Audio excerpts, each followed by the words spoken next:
नमस्कार मित्रों, माननीय प्रधानमंत्री श्री नरेंद्र मोदी जी की अध्यक्षता में आज कैबिनेट की बैठक हुई, जिसमें कुछ निर्णय लिए गए हैं। इसके अलावा multiple state cooperative societies amendment bill 2022, इसमें भी संशोधन किए गए हैं ताकि इसमें और पारदर्शिता बढ़ सके, जवाबदेही तय हो। और आपने देखा होगा कि ये जो मल्टी स्टेट कोऑपरेटिव सोसाइटीज़ हैं, इनके बहुत सारे कुप्रबंधन के मामले कई क्षेत्रों में आते थे, चाहे वित्तीय गबन हो या सोसाइटी के चुनाव की बात हो, उसमें विलंब की बात हो। ये जो बदलाव इसमें किए गए हैं, इसमें मल्टी स्टेट कोऑपरेटिव सोसाइटी के रजिस्ट्रेशन को भी सरल किया गया है, गवर्नेंस को भी सुधार लाने के लिए काम किया जाएगा। और यही नहीं, जिस तरह से भारत सरकार ट्रांसपेरेंसी और अकाउंटेबिलिटी के लिए जानी जाती है, पारदर्शिता और जवाबदेही के लिए और ईज ऑफ डूइंग बिजनेस के लिए लगातार मोदी सरकार काम करती है। कोऑपरेटिव मंत्रालय का गठन भी उसी दृष्टि से किया गया था कि नीचे रोजगार स्वरोजगार के साथ साथ कोऑपरेटिव मूवमेंट को और बल दिया जा सके। चाहे जेम के साथ जोड़ने की बाकी बातें भी पहले हुई हैं, उस दिशा में एक बड़ा कदम ये अमेंडमेंट बिल लाने का है। इसको मैं इसके बाद थोड़ा विस्तार में आपको बताऊंगा, कैसे चुनावी सुधार होगा, कैसे बोर्ड की कंपोजिशन होगी, SC ST से लेके महिलाओं का उस पर उनको नॉमिनेशन होगा उसके ऊपर, और निगरानी के साथ साथ वहाँ पर धन की व्यवस्था भी और ट्रांसपेरेंसी लाने के लिए क्या क्या किया जाएगा। जैसा मैंने पहले कहा कि मल्टी स्टेट कोऑपरेटिव सोसाइटीज़ के कुछ उदाहरण ऐसे भी आते थे जहाँ पे कुप्रबंधन रिपोर्ट होता था या चुनाव नहीं होता था, बहुत लंबे समय तक एक ही व्यक्ति वहाँ पर बैठे रहते थे। तो उसमें कुछ बदलाव लाने के लिए कि उसकी रजिस्ट्रेशन को सरल किया जाए, उसका एक ये लाभ मिलेगा। गवर्नेंस में पारदर्शिता आएगी और जवाबदेही तय होगी। और MCS एक्ट 2002 में कतिपय संशोधन करने के साथ साथ इसमें जो विशेष सुधार होगा वो चुनावों में होगा। तो MCS के बोर्ड के लिए स्वतंत्र और निष्पक्ष ढंग से चुनाव कराने के लिए एक इलेक्शन अथॉरिटी का गठन किया जाएगा। केवल ऐसे ही एक्टिव मेंबर्स चुनाव लड़ने के पात्र होंगे जिन्होंने कम से कम 3 जनरल मीटिंग्स में भाग लिया हो और वो इन सोसाइटी के प्रोडक्ट्स और सर्विसेज को अवेल करता हो। दूसरा जो है, बोर्ड के कंपोजिशन, मीटिंग्स और मेंबरशिप में भी सुधार होगा। बोर्ड में महिलाओं के लिए 2 सीट्स और SC ST के लिए 1 सीट आरक्षित होगी। Board banking, management, finance, cooperative management क्षेत्र के 2 एक्सपर्ट्स को कोऑप्ट सदस्य के रूप में लेगा। बोर्ड मीटिंग के लिए कम से कम 1/3 मेंबर्स का कोरम अनिवार्य होगा। जहां गवर्नेंस और ट्रांसपेरेंसी की मैं बात करता हूं, तो सोसाइटी की रजिस्ट्रेशन के लिए लिक्विडिटी, एक्सपोजर आदि संबंधित फाइनेंशियल नॉर्म्स निर्धारित किए जा रहे हैं। 500 करोड़ रुपए से अधिक डिपॉजिट वाले मल्टी स्टेट कोऑपरेटिव बैंक या मल्टी स्टेट क्रेडिट सोसाइटी तथा 500 करोड़ से अधिक वार्षिक टर्नओवर वाली मल्टी स्टेट कोऑपरेटिव सोसाइटी का ऑडिट अब सेंट्रल रजिस्ट्रार के पैनल से लिए गए ऑडिटर के द्वारा ही किया जाएगा। एक बड़ा कदम है ज़्यादा पारदर्शिता और ऑडिट को भी सुनिश्चित करने के लिए। और MCS MSCS के मेंबर्स की ग्रीवियांस को एड्रेस करने के लिए कोऑपरेटिव्स ओम्बुड्समैन अपॉइंट किया जाएगा। इन जो हमारी मल्टी स्टेट कोऑपरेटिव सोसाइटीज़ हैं, इन्हीं में ही ये कोऑपरेटिव ओम्बुड्समैन को अपॉइंट किया जाएगा। मेंबर्स को समय पर आवश्यक इन्फॉर्मेशन मिल सके, इसके लिए इन्फॉर्मेशन ऑफिसर्स की नियुक्ति की जाएगी।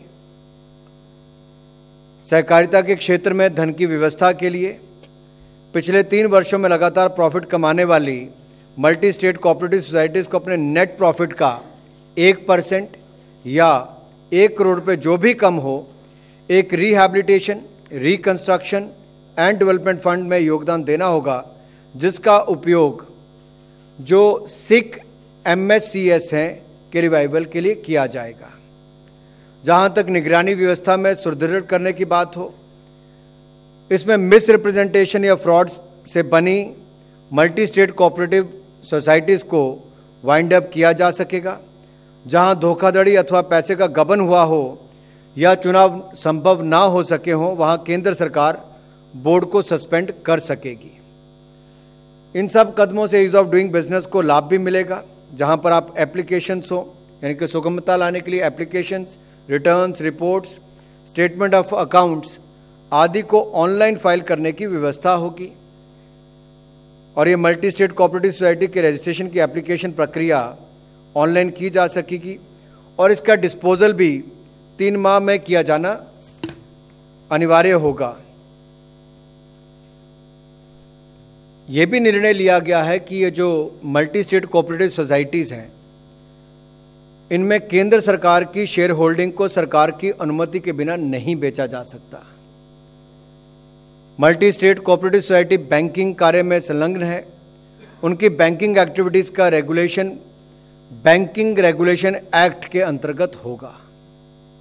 इससे जो डिपॉजिटर्स हैं उनके पैसा भी सुरक्षित होगा और बैंकिंग रेगुलेशन एक्ट आने के बाद जो बाकी लाभ बाकी बैंकों को मिलते हैं इनको भी मिल पाएंगे। सो इन संशोधनों से नागरिकों द्वारा सुगमता से मल्टी स्टेट कोऑपरेटिव सोसाइटी का गठन किया जा सकेगा और जो बाकी लाभ भी उनमें पारदर्शिता भी आएगी।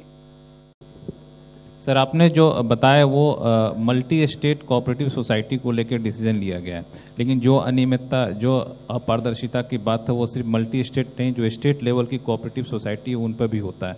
लेकिन स्टेट लेवल की कोऑपरेटिव सोसाइटी पर कानून बनाने का अधिकार जहाँ तक मैं समझ पाऊँ राज्यों को होता है, तो उसमें इस अनियमितता को कैसे दूर करेंगे?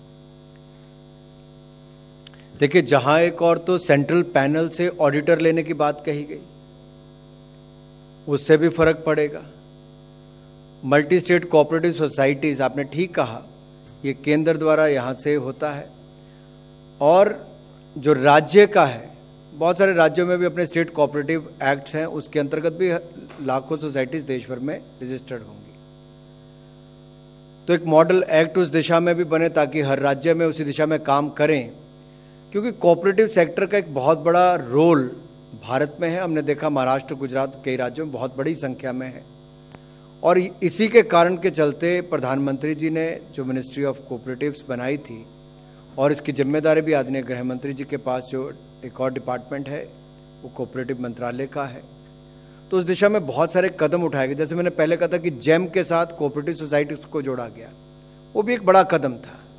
इसी तरह से जो संशोधन मल्टीपल स्टेट कोऑपरेटिव सोसाइटीज़ में लाया गया है, इसके इलेक्शन से लेके, प्रबंधन से लेके, ऑडिट से लेके बैंकिंग रेगुलेशन एक्ट तक, ये सारे पहलुओं पर ध्यान रखा गया है ताकि इससे जुड़े हुए इसके मेंबर जो हैं उनके साथ कोई धोखाधड़ी भी ना हो सके, परिजनों को कोई फालतू का लाभ भी ना मिले जिसके कारण इसके बैंकिंग का भी नुकसान हो, इसके डिपॉजिटर्स का भी नुकसान हो, इसकी इफेक्टिवनेस आए, उस दिशा में भी कदम उठाए गए हैं। सीईओ की नियुक्ति से लेकर उम्र भी 21 साल से 70 साल की गई, 70 साल से ज़्यादा वाला नहीं होगा, ये भी उसमें प्रावधान किया है। अगर 70 साल से ज़्यादा का सीईओ रखना है तो 3/4 का रेजोल्यूशन पास होगा तभी हो पाएगा। तो सारे वो कदम है जो इसमें ट्रांसपेरेंसी लाने की बात करता है और जवाबदेही तय करने की बात करता है। और ये एक ऐसा मॉडल होगा जिसे मुझे लगता है बाकी देश भर के राज्य भी भविष्य में इस दिशा में चलेंगे, क्योंकि हर राज्य की सरकार को अपने वहां के नागरिकों का, उनको भी उतना ही ध्यान है और ये समय की मांग थी, इसलिए इसमें बदलाव किया गया है। मल्टी स्टेट कोऑपरेटिव सोसाइटीज में पारदर्शिता है, जवाबदेही तय हो, प्रबंधन में सुधार हो, ऑडिटर भी सेंट्रल पैनल का हो, बैंकिंग रेगुलेशन एक्ट लागू हो, 21 साल से 70 साल की आयु वाला सीईओ इसमें नियुक्त हो, टर्म अवधि को भी तय किया गया है 3 साल तक के लिए, ताकि उसको भी इसमें सुधार किया जा सकते।